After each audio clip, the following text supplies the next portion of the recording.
Natapos na ngayon ang streak ni Lebron sa All-Star starter ng halos 21 years sa liga after ng All-Star announcement ngayon na hindi na naabanggit dyan yung pangalan nitong si LBJ.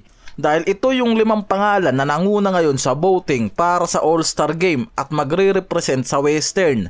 Nangunguna dyan yung pangalan ni Luka Doncic, sinundan ni Steph, pangatlo itong si Shai Gilgeous, pang-apat si Nikola Jokic, pang-5 si Victor Wembanyama.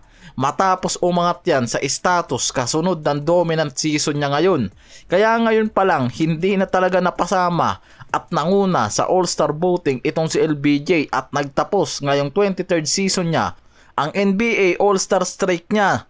Isa talaga sa malaking faktor na nakikita kung bakit hindi yan napasama sa All-Star starter ngayong season dahil sa late season ito. Dahil sa sciatic injury, halos 14 games yan nawala sa Lakers at hindi yan nakakuha ng sapat na vote para sa top players. Na kahit maganda pa rin nga raw ang stats nito ngayong season mula sa 22.6 points at 6.9 assists per game, hindi yan nakahabol pagdating sa voting dahil nakikita dyan na mas mataas ang nakuwang vote sa kanya ng ibang elite at young star na mas naging active kumpara sa kanya ngayong season. Ito ang unang beses para kay Lebron mula pa nung rookie year niya mula 2003 to 2004 na hindi siya nakasama sa All-Star starter ng Western Conference.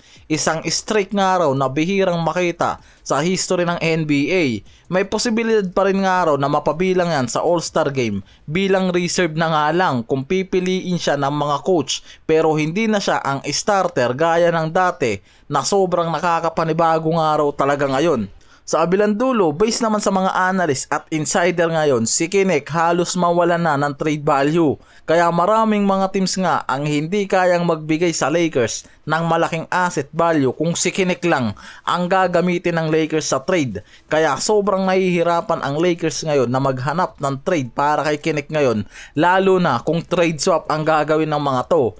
Limitado ang improvement niya sa Lakers pero marami ang nakakakita na may malaki talagang potential itong si Kinnick, lalo na kung mapupunta to sa team na mas mabibigyan siya ng chance na mag-grow o improve, lalo na sa potential nito sa scoring, shooting at talagang pagiging backcourt elite nito na pwede nga raw lalong lumabas yung potential niyan kung makukuha yan ng team na kaya siyang bigyan ng magandang role sa team offense at playing time. Pwede kasi sa Lakers na magkaroon ng win-win trade scenario kung gagamitin nga raw nila ngayon si Dalton Kinnick kasama sa trade package yung mga expiring contracts at draft picks dahil pwede silang makakuha ng perfect role player sa sistema nitong si Redick na pwedeng maging support sa depensa o backup center nga raw para kay Ayton na kailangan nila ngayon sa Western contention para sa championship window ni Lebron at Luka.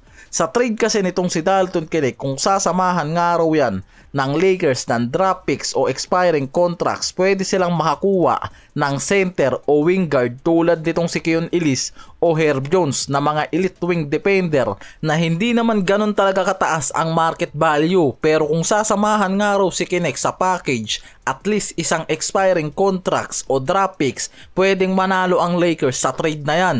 Sa center naman, pumapasok yung pangalan sa Lakers nitong si Nick Claxton ng Brooklyn Nets, mobile defender na big at pwedeng magbigay sa Lakers ng lob threat at lob athletic finishing sa loob na possible bitawan nga raw yan ngayon ng Nets kung magdedesisyon yung mga to na mag-reset dahil sa status nila. Kailangan lang gamitin dyan ng Lakers si Dalton Kinnick kasama ang isang draft picks at 2 expiring contracts. Isa pa, itong si Walker Kessler. Sa report kasi, ang Utah Jazz humihingi na lang ngayon ng first round pick kasama si Kinnick kung talagang interesado nga raw ang Lakers. Yan yung pwedeng gawin ng Lakers kung handa naman silang magbitaw ng future first round pick. Makukuha ng Lakers yung value big man or role player na mas perfect fit sa style at playoff basketball nila mula sa depensa at rebounding kasama yung spacing. At si Dalton Kinnick kasama ang expiring contracts o draft picks ang pinaka trade chips nila na kayang mag-entis ng ibang team dahil sa potential ng mga to sa future, lalo na kung ang team na kukuha sa kanila nasa rebuilding mode ngayon.